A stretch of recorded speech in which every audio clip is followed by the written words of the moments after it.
আপনাদের সবার জন্যই উদার আমন্ত্রণ। ছবির মতো এই দেশে একবার বেরিয়ে যান। অবশ্য উল্লেখযোগ্য তেমন কোনো মনোহারী স্পট আমাদের নেই, কিন্তু তাতে কিছু আসে যায় না। আপনার স্ফীত সঞ্চয় থেকে উপচে পড়া ডলার, মার্ক কিংবা স্টার্লিংয়ের বিনিময়ে যা পাবেন ডালাস অথবা মেমফিস অথবা ক্যালিফোর্নিয়া তার তুলনায় শিশুতোষ। আসুন, ছবির মতো এই দেশে বেরিয়ে যান। সুপ্রিয় দর্শক শ্রোতা, বর্ষ পরিক্রমায় আবার এসেছে ডিসেম্বর। এই মাসটি একটি বিশেষ মাস আমাদের সমগ্র জাতির জন্য। ডিসেম্বর আমাদের বিজয়ের মাস। আমরা সশ্রদ্ধা চিত্তে স্মরণ করতে চাই আমাদের মুক্তিযোদ্ধাদের এবং অসংখ্য শহীদদের, আর সেই সব সাহসী রমণীদের যাদের সবার আত্মাহুতির বিনিময়ে, যাদের অংশগ্রহণে, যাদের সচেষ্টায় আমরা পেয়েছি একটি স্বাধীন মুক্ত দেশ, বাংলাদেশ। প্রিয় দর্শক, বাংলাভিশন ক্যাফের আজকের এই আয়োজনে আপনাদের সাথে আছি আমি প্রজ্ঞা লাবণী, আর আমার সাথে আছেন আমাদের সবার প্রিয়, সবার খুব ভালো লাগার, সবার খুব কাছের একজন, আমাদের দেশের সংস্কৃতির গগনের এক ধ্রুবতারা, আব্দুল্লাহ আল মামুন। মামুন ভাই, অনুষ্ঠান শুরু করব, বলেন কিভাবে? অনুষ্ঠানের শুরুটা তো তুমি খুব ভালো করেছো। সেটা হলো যে কাকতালীয়ভাবে আজকে ডিসেম্বরের প্রথম দিন, এবং নানান কারণে ডিসেম্বর আমাদের বাঙালিদের জীবন সত্তার সঙ্গে মিশে আছে। এবং আমিও নিজেকে সৌভাগ্যবান মনে করছি এই অর্থে যে আজকের দিনে আমি মুক্তিযুদ্ধের প্রতি শ্রদ্ধা নিবেদন করতে পারছি, এবং মুক্তিযুদ্ধে আমরা যাদেরকে হারিয়েছি, যাদের কাছে আমরা ঋণী, তাদের কাছে অসীম কৃতজ্ঞতা প্রকাশ করার একটা সুযোগ পাচ্ছি। তবে মানে একটা বলতে চাইনি, তবুও কথাটা এসে গেল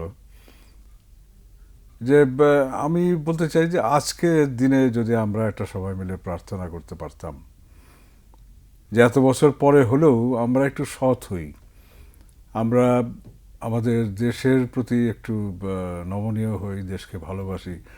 কারণ দেশপ্রেম ছাড়া যে কিছুই হয় না, এটা এই 2007 সালের ডিসেম্বরের যেভাবে আমরা বুঝতে পারছি, এত তীক্ষ্ণভাবে আমরা আগে বুঝতে পারিনি।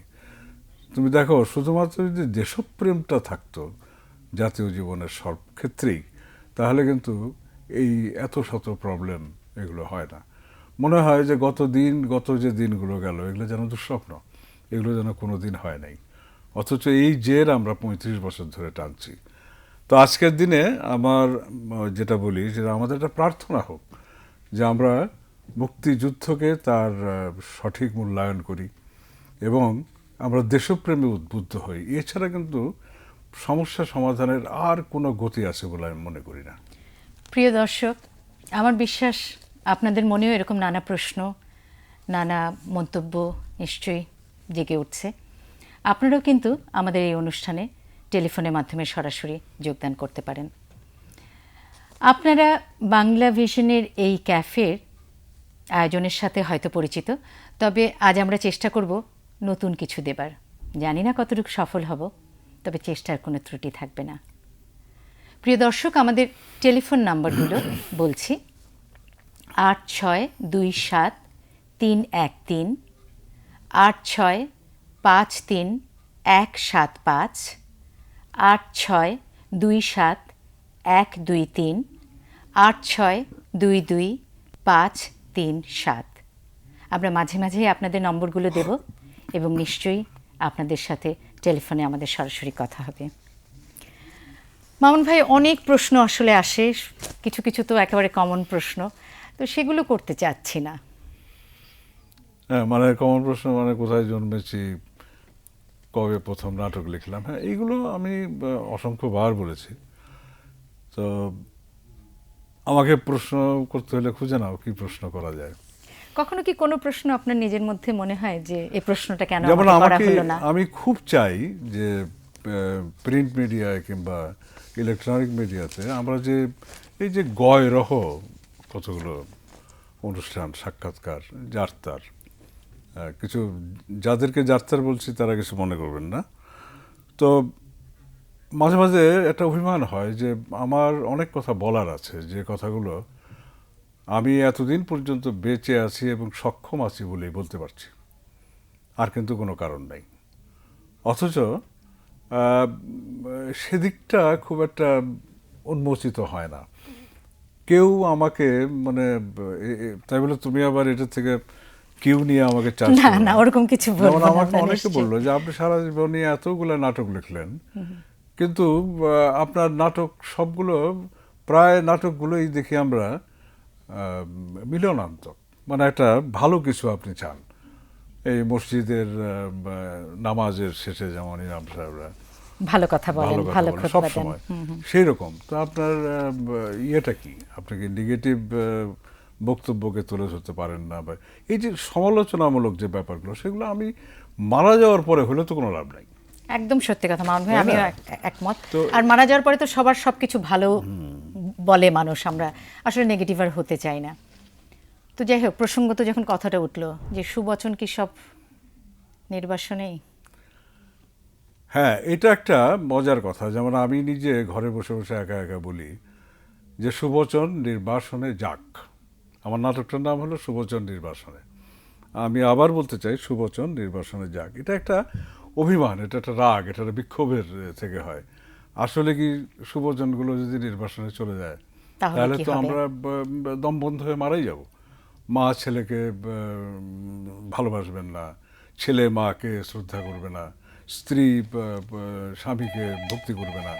তো এইভাবে তো কাহা তক, একটা মানুষ বলে না, একটা লিমিট আছে আর কি। মামুন ভাই ফোনটা ধরি। আচ্ছা, হ্যালো।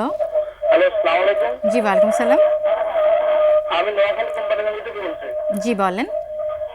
আমার নাম মোহাম্মদ শাহ আলম। আমি আব্দুল্লাহ মাহমুদ স্যারের কাছে বলতেছি যে উনি কি স্বাধীনতা নিয়ে আর কোনো ছবি নির্মাণ করবেন কিনা, ওনার এই ধরনের আশা আছে কিনা?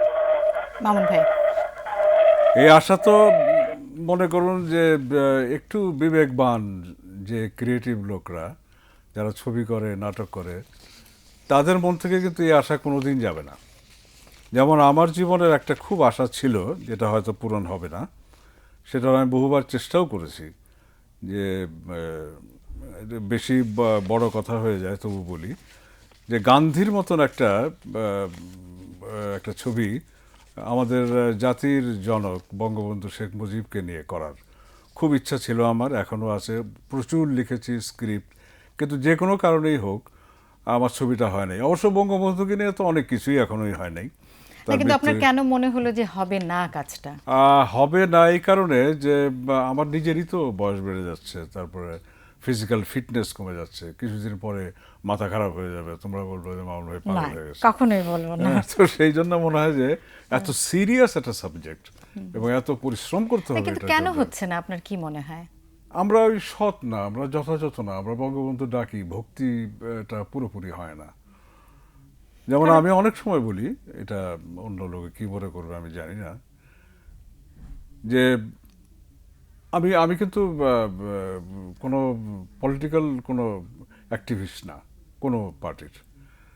আমি ছাত্র জীবনে ছাত্র ইউনিয়ন করতাম এবং মৌলানা ভাসানী হুজুরের আমরা চালাচ্ছিলাম।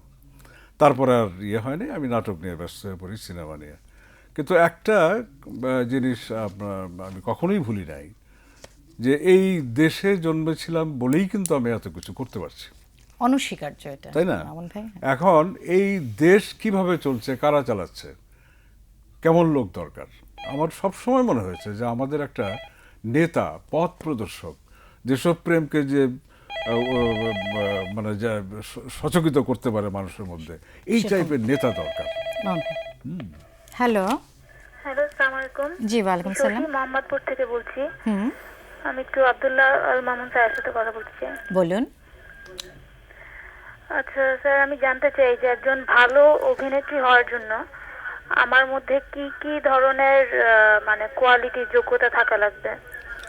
এটা তো এক কথায় বলা মুশকিল। মানে ভালো যা কিছু, ভালো খেলোয়াড়, ভালো অভিনেতা অভিনেত্রী, ভালো কিছু, এটা হতে গেলে সবচেয়ে আগে যেটা লাগে সেটা হলো যে অনেস্টি, সততা, পরিশ্রম করার ইচ্ছা এবং চট করে বিখ্যাত হওয়ার অনিচ্ছা, মারাত্মক অনিচ্ছা দরকার। এবং আমাদের যে আগেকার সময়টা ছিল, তুমি অভিনেত্রী হওয়ার কথা বললে, যেমন ধরো ফেরদৌসী মজুমদার, সুবর্ণা, এই যে জেনারেশনটা, এরা কিন্তু প্রচুর পরিশ্রম করে এবং প্রচুর ত্যাগ স্বীকার করে আজকে এই পর্যায়ে এসছে। কিন্তু ওনাদের পর্যায়ে আজকাল কেউ যেতে পারছে না, তার কারণ হলো খুব সহজেই সব কিছু হয়ে যাচ্ছে, কিন্তু আসলে তুমি জেনো যে আসলে কিন্তু হচ্ছে না। আর খুব সংক্ষেপে আমি তোমাকে বলি, যদি অভিনয় করতে চাও, সত্যিকার অর্থে ভালো অভিনেত্রী হতে চাও, তাহলে অভিনয়টা শিখতে হবে।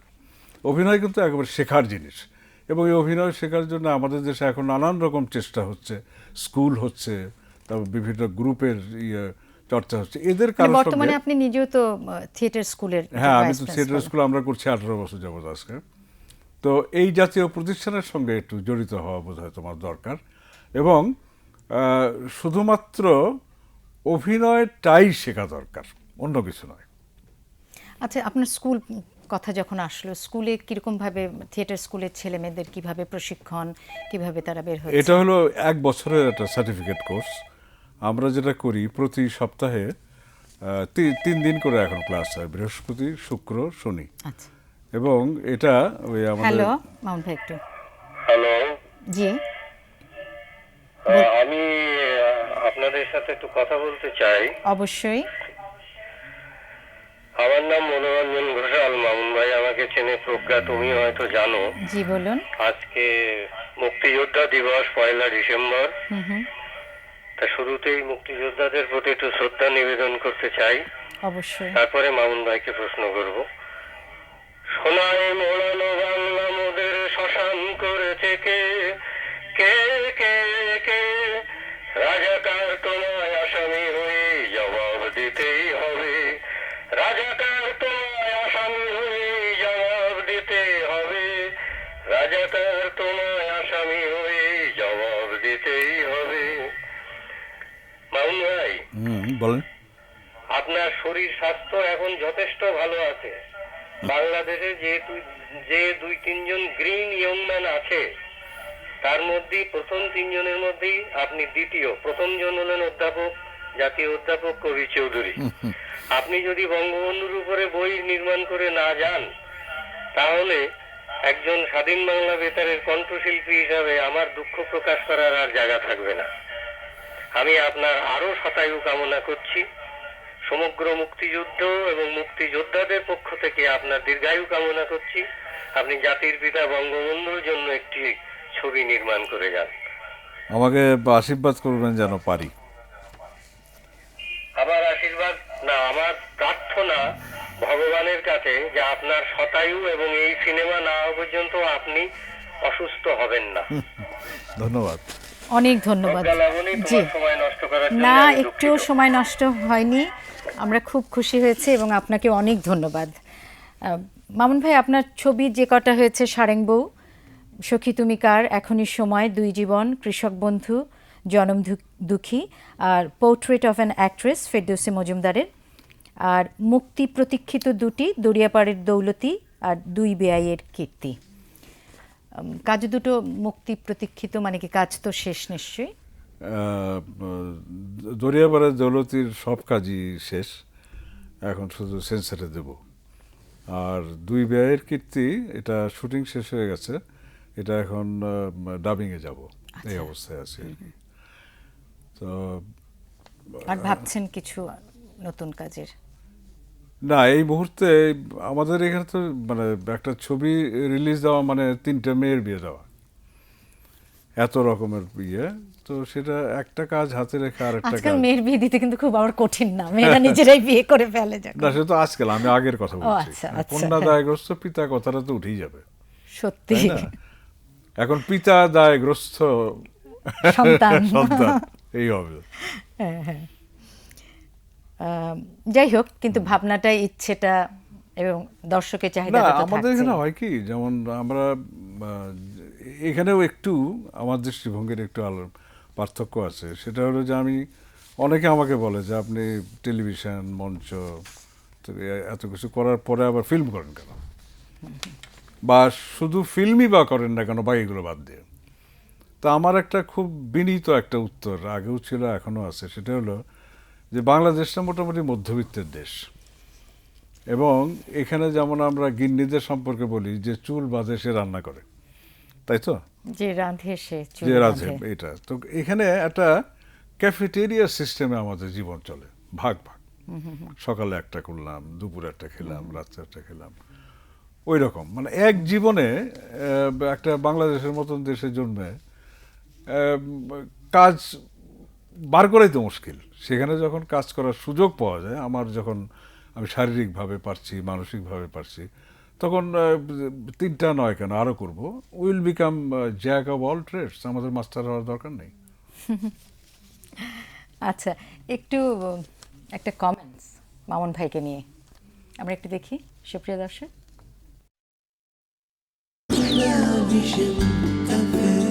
1962-63 দিকে আমরা যখন ঢাকা বিশ্ববিদ্যালয়ের ছাত্র, তখন থেকেই আব্দুল্লাহ আল মামুনের সঙ্গে আমি পরিচয় এবং একত্রে নাটক করি। আমরা বাংলাদেশের অভ্যুদয়ের পর যখন আমরা থিয়েটার নাট্য দল প্রতিষ্ঠা করলাম, মামুন তার অন্যতম প্রতিষ্ঠাতা। মামুন তার নাটক নিয়ে বিভিন্ন পরীক্ষা নিরীক্ষা করেছেন, যেমন এক চরিত্রের নাটক লিখেছেন কোকিলারা, যেখানে আমাদের সমাজের মেয়েরা কিভাবে ধর্মের নামে, সমাজের নামে নিগৃহীত হচ্ছে তার একটা বর্ণনা আছে। এবং আরও দুটো বড় পরিচয় হচ্ছে, মামুন একজন খুবই উঁচু মানের অভিনেতা, এবং আমরা তার বিভিন্ন নাটকে যে বিভিন্ন ধরনের অভিনয় দেখেছি, যেমন পায়ের আওয়াজ পাওয়া যায় নাটকে মাতবরের ভূমিকায় একরকম অভিনয়, আবার সুবচন নির্বাসনেতে বাবার ভূমিকায় অন্যরকম।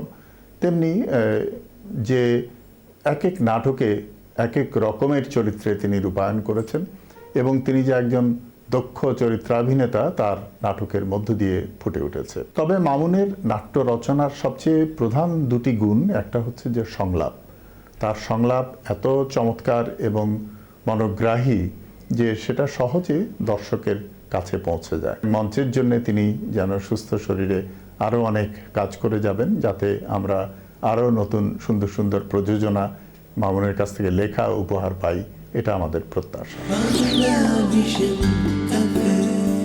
ভাইয়ের নাম আসলে আসলেই নাটক, বিশেষ করে টিভির নাটক, সেই ছোটবেলা থেকে, এবং সংসপ্তক, শাহজাদির কালো নিকাব, প্রচুর নাটক মানে তৈরি করে কেমন এক একটা নিজের না, সন্তান। আমি তো টেলিভিশন যখন এলো তখন তো আমি ঝাঁপ দিয়ে পড়েছিলাম, কারণ আমার মনে হচ্ছিল যে তখন আমরা ইউনিভার্সিটি থেকে বার হয়েছি, কিন্তু এই পাকিস্তানিদের অত্যাচারে, বিশেষ করে পাঞ্জাবি সংস্কৃতির চাপে, তখন আমাদের বাঙালির সংস্কৃতি, নাটক, গান, যাই বলো, সেগুলো একেবারে হাঁসফাঁস করছে।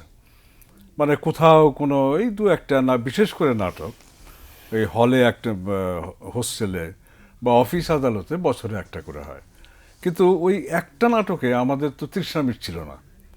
এবং আমরা একটা জিনিস বুঝতে পারছিলাম যে আমরা পশ্চিমবঙ্গের মতো না হলেও, অতটা কাছাকাছি না হলেও, কিন্তু আমরা কোনো অংশে কম যাচ্ছিলাম না, কিন্তু আমরা প্রকাশ করতে পারি না।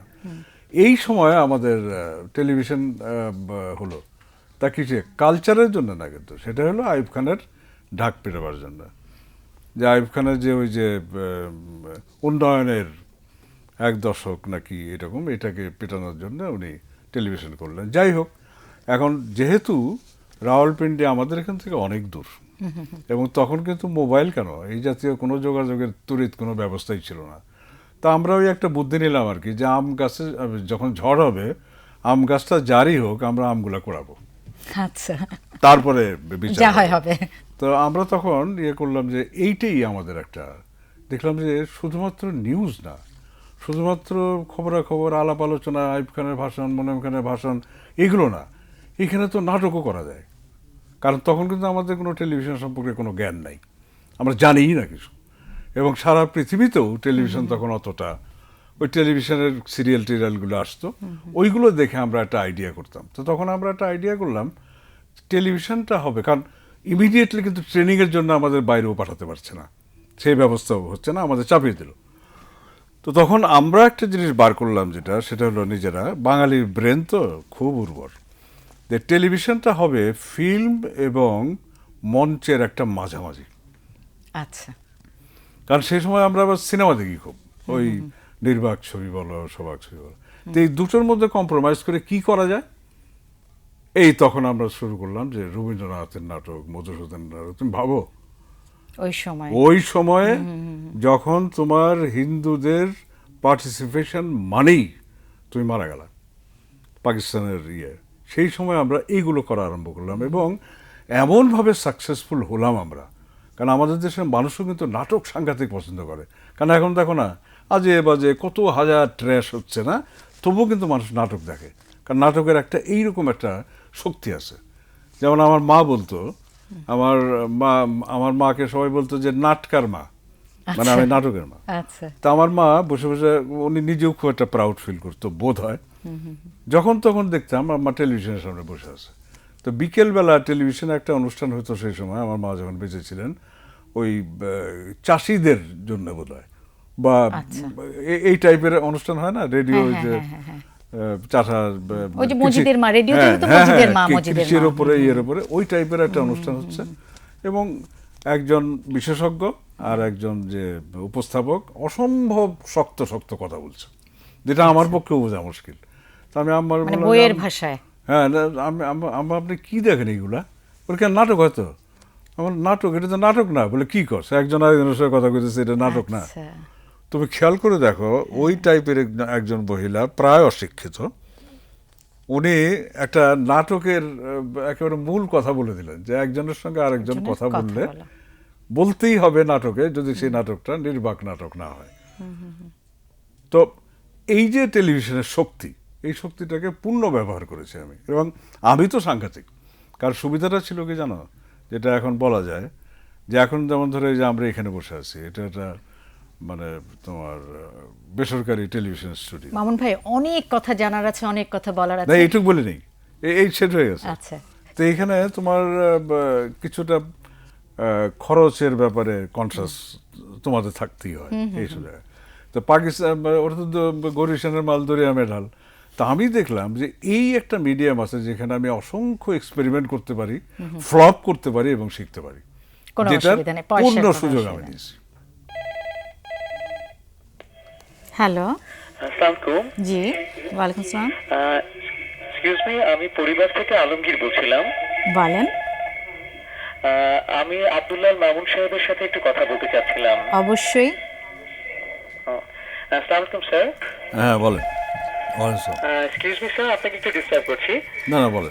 স্যার, আমরা যারা নতুন প্রজন্মের, আমি একজন ছাত্র, তো আমরা যারা নতুন প্রজন্মের আছি, আমাদের অনেক কিছু জানতে ইচ্ছে করে, অনেক কিছু শুনতে ইচ্ছে করে, অনেক কিছু ভাবতে ইচ্ছে করে।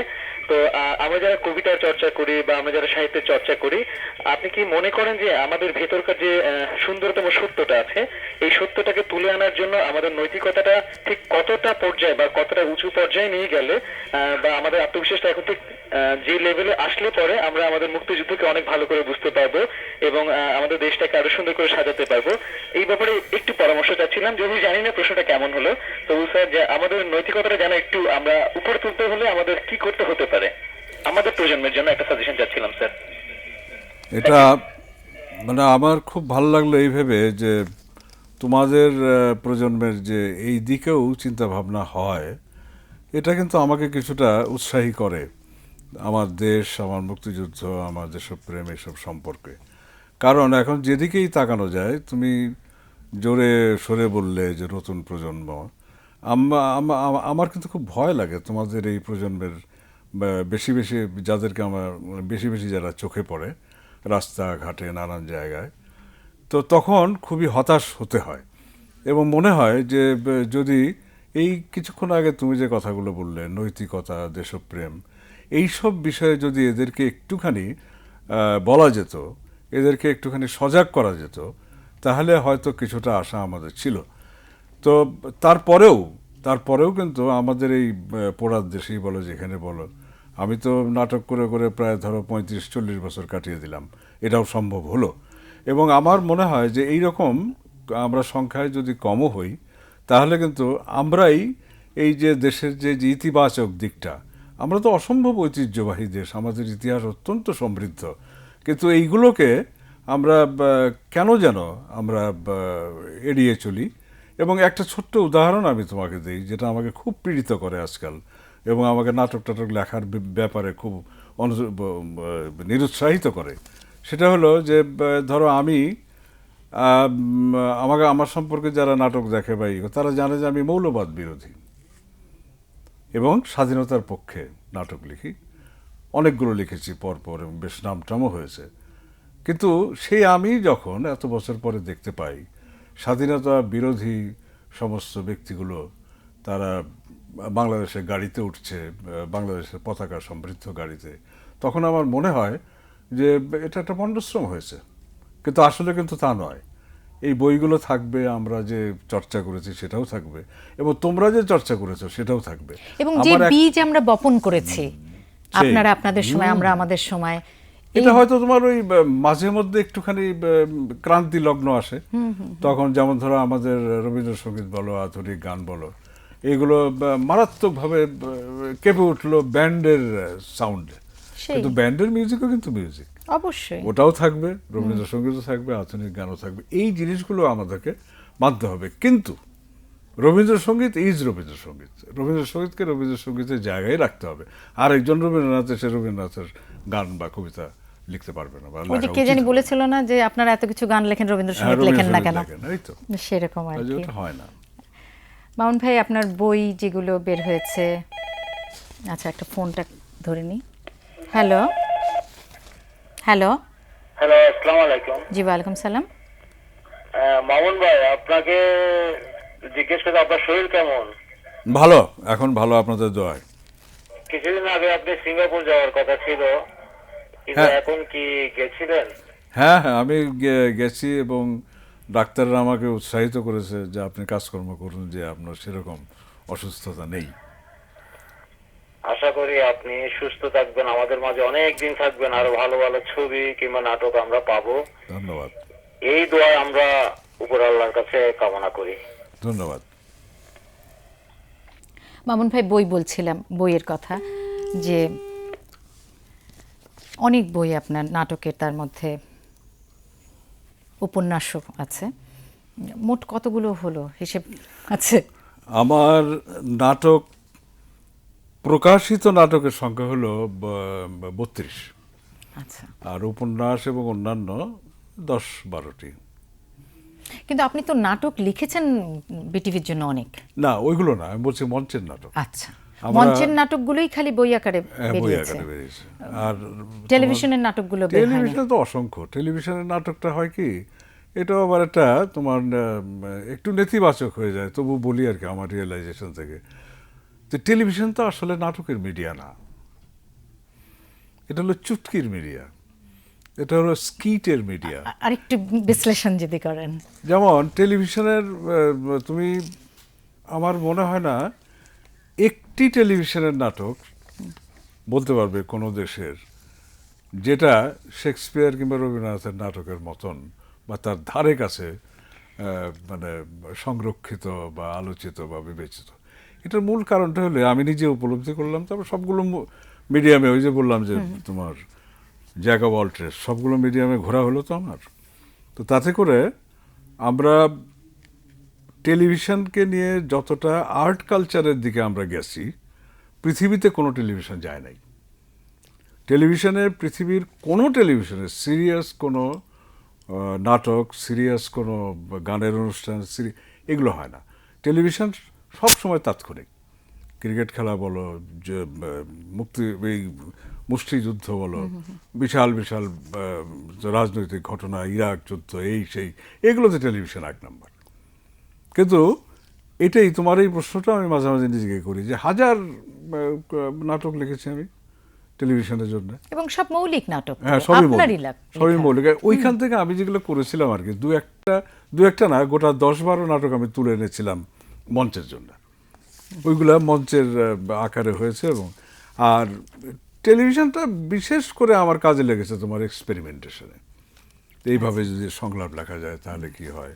মামুন ভাই, আরেকটা ছোট্ট কমেন্ট আপনাকে নিয়ে, দেখি দর্শক শ্রোতা কে আসেন। নাটকের মানুষ বলে কাউকে যদি বলা হয়, তাহলে নিঃসন্দেহে আব্দুল আল মামুন একটি নাম। বহু নাটক আঙুলে গোনা যাবে না, এবং আমার মনে হয় আব্দুল আল মামুনেরও মনে নেই যে কত নাটক সে টেলিভিশনে করেছে। রাত্রে লিখেছে, সকালবেলায় সে শিল্পীরা মুখস্থ করেছে, তারপর সন্ধ্যার সময় রেকর্ডিং হয়েছে। এরকম অনেক কাজ, অনেক রাত আব্দুল্লাহ আল মামুন করেছে। বাংলাদেশ টেলিভিশনের এখনও যদি কেউ দেখে আশ্চর্য হয়, সুন্দর গল্প এবং প্রযোজনার এত সুন্দর মান মানুষকে মুগ্ধ করে। একটি নাটকের নাম না বললেই নয়, নাটকটি সংসপ্তক। মামুন চিন্তা করলো যে শহীদুল্লাহ ক্যাসারের সংসপ্তক নাটকটা করলে বোধহয় মন্দ হয় না। তো সেই সময় সে প্রোডাকশন দেখে মানুষ মুগ্ধ হয়ে গেল এবং পাগল হয়ে গেল যে এত সুন্দর প্রোডাকশন কি করে সম্ভব, এবং সেটা সম্ভব মামুনের দ্বারা। টেলিভিশন নাটকের একজন ভালো প্রযোজক যদি বলা হয়, বিশেষ করে নাটকের প্রযোজক, তাহলে নিঃসন্দেহে আব্দুল্লাহ আল মামুন সেখানে শ্রেষ্ঠতার দাবি রাখেন। তো মামুন ভাই, কেরামত ভাইয়ের মন্তব্য থেকে একটা প্রশ্ন। এটা হলো মানে কেরামত মওলা আমার একেবারেই ছাত্র জীবনের বন্ধু, এবং আমরা একসঙ্গে ওই যে নাটকগুলোর কথা সে বলল, আমরা দিনের পর দিন, রাতের পর রাত বসে বসে সেই নাটকগুলো সম্পর্কে ভেবেছি। এবং আমার এই বন্ধুটি খুব নামকরা শিল্পী এবং অত্যন্ত ভালো শিল্প নির্দেশক। অসম্ভব অসম্ভব নাটকের প্লট আমরা জানি, সত্যি। তাকে বলতাম এবং সে বলতো যে তুই গল্প তৈরি কর, আমি সেট দেখছি। আমরা এইরকম ভাবে 3-4 জন মিলে মিলে নতুন নতুন কাজ করতাম। মামুন ভাই ফোনটা ধরি। হ্যালো। আসসালামু আলাইকুম। জি, ওয়ালাইকুম সালাম। আমি আরজু আজহার গাজীপুর থেকে বলছি। জি বলুন। যে মামুন ভাইকে আমার প্রশ্ন, হ্যাঁ করুন।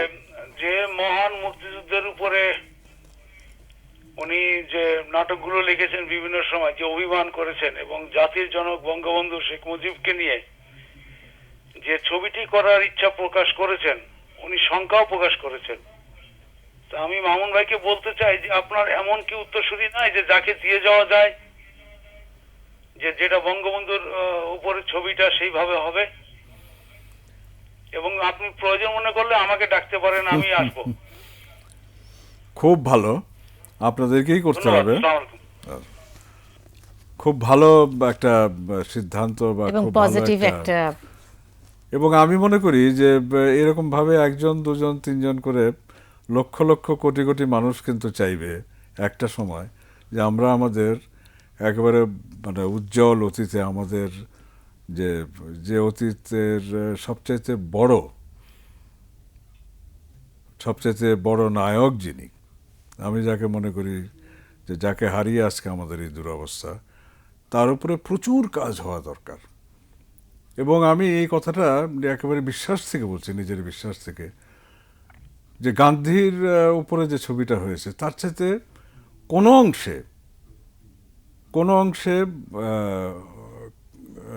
কম সমৃদ্ধ এই ছবিটি হবে এবং না। যথেষ্ট ঘটনাবহুল এইরকম তার জীবন জীবন কাজে মানে এরকম অবশ্যই। হয় না। আমরা তো আমার মনে হয় মামুন ভাই আপনি একবার মানে সরবে আপনার ইচ্ছেটা প্রকাশ করেন এবং আমাদের এই দর্শক শ্রোতার মতন অনেকে এগিয়ে আসবে, এবং আপনি নিশ্চয়ই কাজটা করবেন এবং আপনাকে করতে হবে মামুন ভাই। অবশ্যই। পদক একটা স্বীকৃতি, তাই না? অবশ্যই। পুরস্কার, এখনকার পদকগুলো নিয়ে আমার একটু প্রশ্ন আছে। এছাড়া আমাদের সময়কার যে কারণ মুশকিল কি হয়েছে জানো, আমি যখনই কথা বলতে আসি আমাদের সময় উঠে আসে, এটা বোধহয় খুব স্বাভাবিক ব্যাপারটা এবং চলে আসে। ওই স্মৃতিগুলো জাগে আর কি। যেমন ধরো আমার মনে আছে আমার যখন প্রথম জাতীয় পুরস্কারটা হয় সিনেমার জাতীয় চলচ্চিত্র পুরস্কার, ওটা সারেঙ্গর জন্য না সারেঙ্গর জন্য তো আমার অভিনেত্রী পায়। আচ্ছা, আমি যখন পাই এখনই সময় ছবির জন্য আচ্ছা। শ্রেষ্ঠ পরিচালক। কত সালটা কত? 1978 হবে। আচ্ছা। সেই সময় আমার মনে আছে যে আমি একটু রাত জেগে কাজ করতাম, ঘুমাতে দেরি হয়। তো সেই সময় আমাকে টেলিফোনে জাগিয়ে তুললেন হাসান ইমাম। হাসান ইমাম জাগিয়ে তুলে বললেন যে মিষ্টি খাও। আচ্ছা, সে মাঝরাতে। আমি বললাম কেন? বলে আজকে আমাদের সিদ্ধান্ত হয়ে গেল, তুমি বলো না কাউকে। উনি তখন জাতীয় বোর্ডের জুরি। তখন উনি বললেন যে তুমি শ্রেষ্ঠ পরিচালকের পুরস্কার পেয়েছো। তা আমার তখন মনে আছে, আমি বললাম যে হাসান ভাই এখন তো অনেক রাত, কোথায় মিষ্টি পাওয়া যাবে জানি না, তবে আপনি মনে করেন আমি আপনাকে একটা মিষ্টি খাওয়ালাম। বাহ, চমৎকার। তো কাজেই ওগুলো একটা মজাই আলাদা। হ্যাঁ, কিন্তু তুমি যদি ম্যানিপুলেট করে করা, বোঝা যদি যায় যে এটা আমি জানি আমি পাবো, তাহলে তো আর বইটা আনন্দ নেই। হ্যালো, হ্যালো, আসসালামু আলাইকুম। জি ওয়ালাইকুম সালাম, আমি একটু মামুন ভাই সাথে একটা প্রশ্ন দিই। করুন। মামুন ভাই, আসসালামু আলাইকুম। বলছো। আমি মেরুল বাড্ডা থেকে বলছি। আমি অনেকদিন আগে আপনি একটা চলচ্চিত্রে একটা অভিনয় দেখেছিলাম, একটা ছবি এখনই সময়, মুখ্য চরিত্রে আপনি অভিনয় করছেন। আপনি খুব শক্তিমান অভিনেতা এবং ওই চরিত্রের মুখ্য ভূমিকায় আমি পেশাগতভাবে অনেকটা ওই চরিত্রের সাথে মিল আছে আর কি। তা আপনি নিখুঁতভাবে ওই চরিত্রটা করেছেন। এই ব্যাপারে আপনার কোনো কি পূর্ব অভিজ্ঞতা ছিল কিনা, এটা আমার কৌতূহল। কোনো সময় আপনার সাথে এরকম আলোচনার সুযোগ হয় নাই, এখন এই প্রশ্নটা করলাম। ধন্যবাদ, আসসালামু আলাইকুম। আমার অভিজ্ঞতা তো পুরো বাঙালি জাতি, মানে আপনি যে ক্যারেক্টারটার কথা বললেন এই ক্যারেক্টারগুলো নিয়েই তো আমরা, যেমন আমার এই আব্বাস আলী তালুকদার, এটা একটা বলতে পারেন যে এটা একটা প্রতীকী চরিত্র, কিন্তু কমন ক্যারেক্টার্স খুবই, মানে মিল শ্রমিক, মিল কারখানা, বিভিন্ন অফিস আদালতে এই টাইপের চরিত্রগুলো, বসদের যারা মিসগাইড করে এবং নিজেদের স্বার্থ তৈরি করার চেষ্টা করে, এগুলো অসংখ্য আছে আমাদের, এবং এটা আমাদের জাতীয় জীবনের একটা কলঙ্কিত অধ্যায় বলতে পারেন। ঠিক যেমন আমি আরেকটা ক্যারেক্টার করেছিলাম টেলিভিশনে, বাবর আলী, যে আমার স্ত্রী হাসপাতালে আমাকে please give me some money, I am not a বেগার, I was A school teacher, এই ধরনের কথাবার্তা বলে, এগুলো নিশ্চয়ই আমরা ঘাটে ঘাটে গেলেই টের পাই। এবং এইগুলো আর নাটক কিংবা সিনেমা লিখতে গেলে কিন্তু আপনাকে অন্তর্দৃষ্টিটা সব কিছু একটু গভীরভাবে দেখা দরকার, যে কোনো চরিত্র, এটা মানে একেবারে মাস্ট, না হলে পরে এই চরিত্রগুলো কোনো নাট্যকার লিখতে পারবে না। তবে এটা আমার খুব ফেভারিট একটা ক্যারেক্টার, এবং এই ক্যারেক্টারটা খুব পরিচিত হওয়াতে আমি এটাকে শেষ পর্যন্ত একটা মঞ্চ নাটক থেকে এটাকে সিনেমাতে নিয়ে যাই, খুব পপুলার হয়। প্রিয় দর্শক, আমাদের ফোন নম্বরগুলো নিশ্চয়ই আপনাদের মনে আছে, মনে না থাকলে আবার মনে করিয়ে দিচ্ছি। 86273113, 8653175175, 86272123, 86222537। আবার বলবো, 86273113, 8653175175, 86272123, 86222537। মামুন ভাই, আরেকটা কমেন্ট শুনি তাহলে আমরা আপনাকে নিয়ে।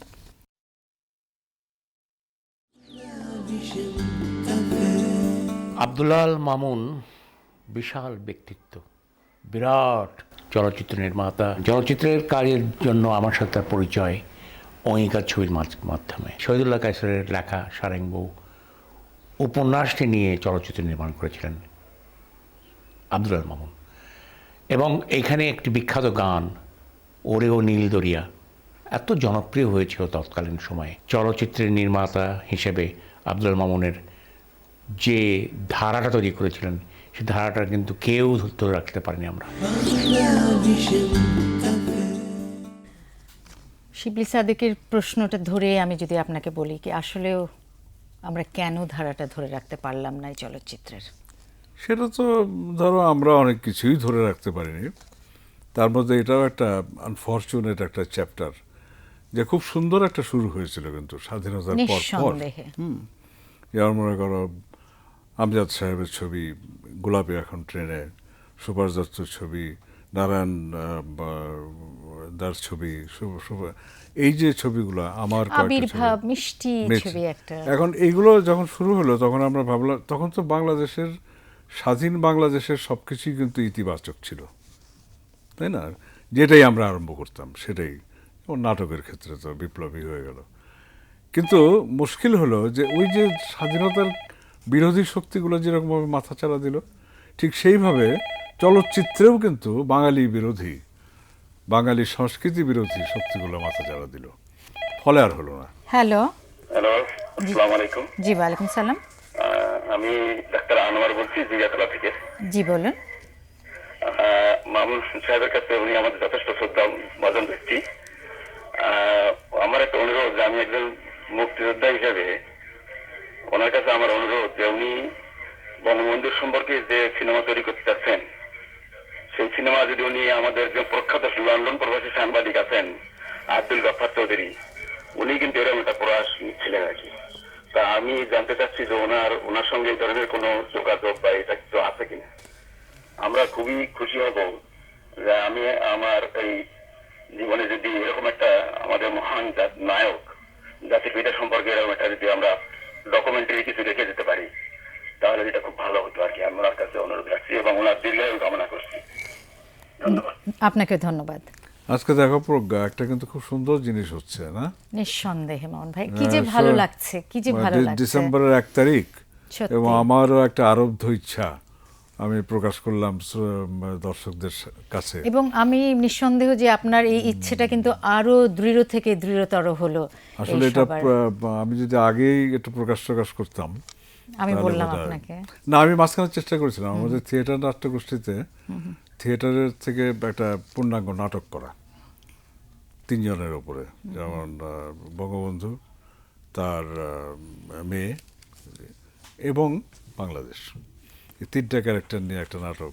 চমৎকার। সেটাও মানে 100 পৃষ্ঠার মতো লেখার পর মানে হয় না, যেমন বঙ্গবন্ধুর ইয়েটাও হলো না, মানে মৃত্যুর যে মানে কেসটা, সেই মামলাটারও শুরু হয় না, এবং ওনাকে নিয়ে কোনো বড় কাজ করতে গেলে কেন জানি না, আমার মনে হয় এই বাধাটা নিশ্চয়ই আমরা উতরে উঠবো। আমরা নিশ্চয়ই, আমরা সবার একটা সদিচ্ছা, সবার একটা প্রচেষ্টা মামুন ভাই, এটা আমাদের করতেই হবে। এটা কিন্তু আমাদের একটা প্রতিজ্ঞা নিজের কাছে নিজের। যেমন মাঝখানে তোমার আওয়ামী লীগের যে নেতা এখন আব্দুর রাজ্জাক, সে কিন্তু আমার ক্লাসমেট, আমাদের তুই সম্পর্ক। আমি ওকে বলেছিলাম, হি ট্রাইড, সামহাও হয় নাই আর কি। না, কিন্তু মামুন ভাই আমরা সবসময় আশা করেছি এবং আমরা যে সফলকাম হয়েছি তার কিন্তু একেবারে উদাহরণ যদি বলা হয় তাহলে আমাদের এই 9 মাসের যুদ্ধের পরে বাংলাদেশ, এবং আমাদের সবার জন্য এই দেশটাকে আমাদের পরবর্তী প্রজন্মের জন্য আপনি যেমন আপনার কাজটি করে আপনার মশালটা আমাদের হাতে দিয়েছেন, এবং অবশ্যই আমরা আমাদের মশালটা আমাদের পরবর্তী প্রজন্মের হাতে দেব, এই প্রত্যাশায় এবং এই আশা নিয়ে, এই অঙ্গীকার নিয়ে সুপ্রিয় দর্শক, শেষ করছি আমাদের আজকের আয়োজন। আমাদের ভীষণ ভালো লাগলো মামুন ভাই, আমি জানি না আপনার কতটুকু ভালো লাগলো। না, আমার তো খুব ভালো লাগলো ওই একটা বিশেষ কারণে, আমি জানতাম না যে এটা একটা ছোটোখাটো বিস্ফোরণের মতন কাজ করবে এতটুকু সময়ের মধ্যে, দর্শকদের মধ্যে যে সাড়া জাগানো, আমি মনে করি এই বিস্ফোরণের আলোক ছড়িয়ে পড়ুক চারধারে, সবারখানে, সবার প্রাণে, এই আমাদের কামনা। আপনারা সবাই খুব ভালো থাকবেন এবং সবাই ভালো একটা মন নিয়ে আগামীকালটাকে চিন্তা করবেন। আপনাদের সবার শুভকামনায় শেষ করছি। খোদা হাফেজ।